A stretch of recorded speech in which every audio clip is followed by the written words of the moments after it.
đứa âm lại ta đi giờ đi là cho đứa phi chết đi về nè ta gửi mà mới phá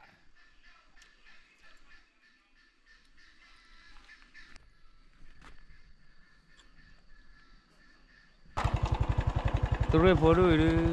sumaya kini nó oli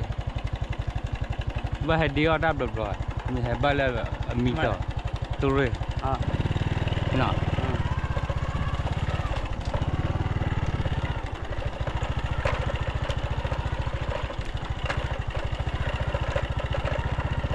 lebar lu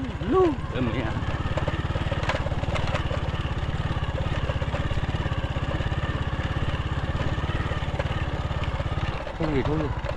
thôi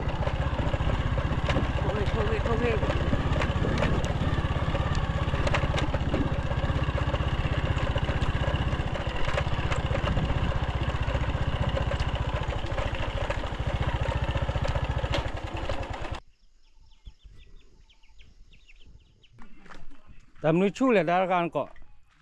tắc bờ đỏ chú à ta thấy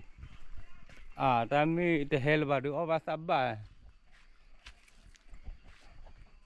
làm nhà lệ không mà ngoài phạ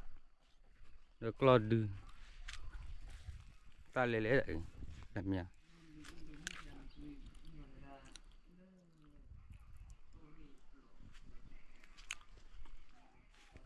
đứa âm lại ta đi giờ đi là cho đứa phi chết đi về nè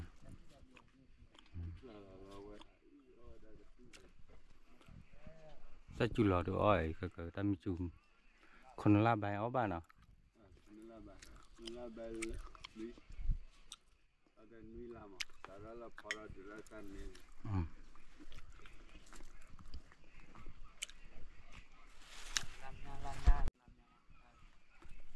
khổ lây mà dây gần thi ta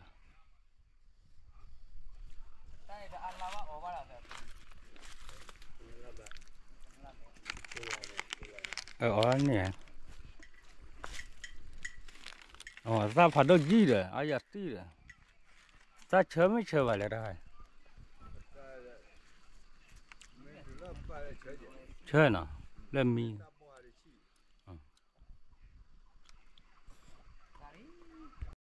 lấy khí khô ta sao sợ khô đi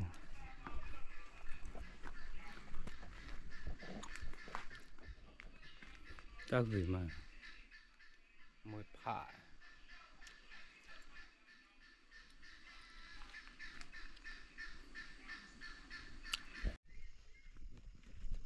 thu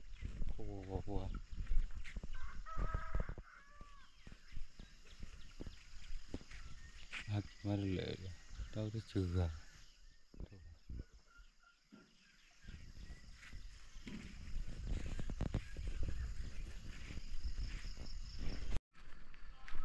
khổ ra sao biết khổ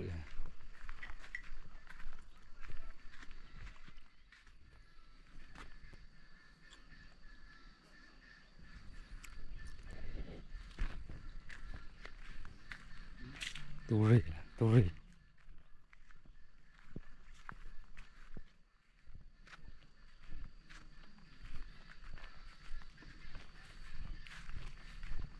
khó cọ tôi cọ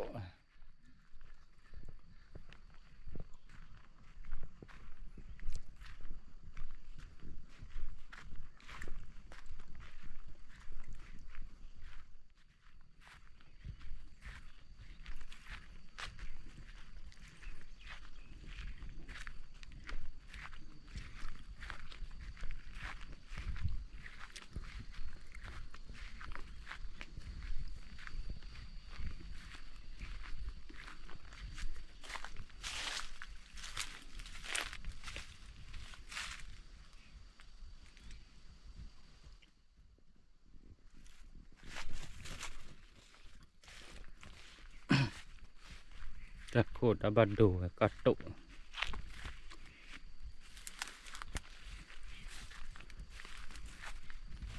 lì khổ là đi là quý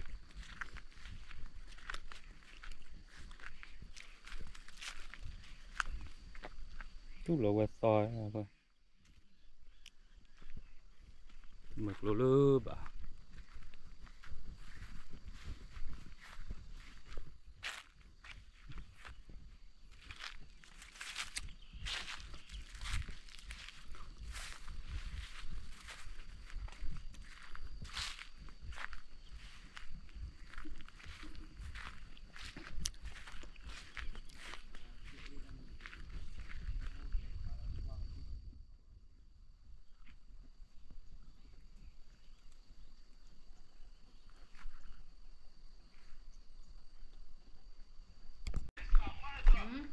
thôi giờ đi đi đây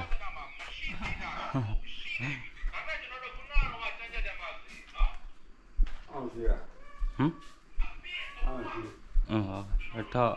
cho có đầu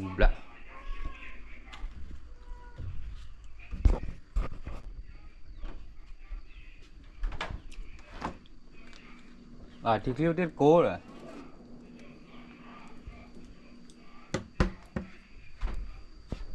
sức hiện gì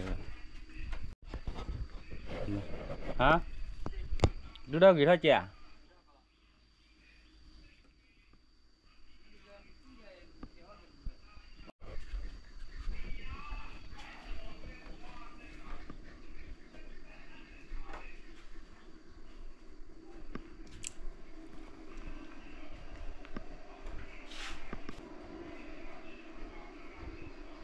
có qua được mình nhau và gửi ra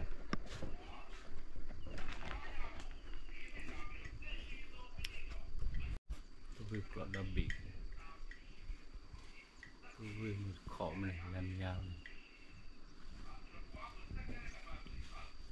như pha gửi ra đây sức khỏe gửi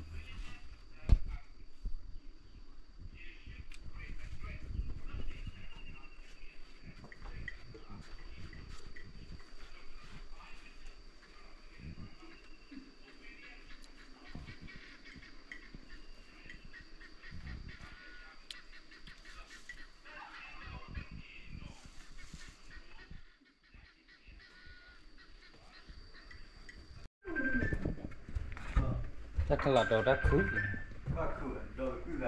ta bảo cô này khử gì đó là gì vậy bỏ khử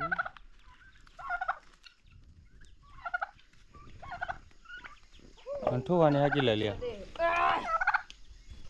lên này phải bê lên और कौन है जी बना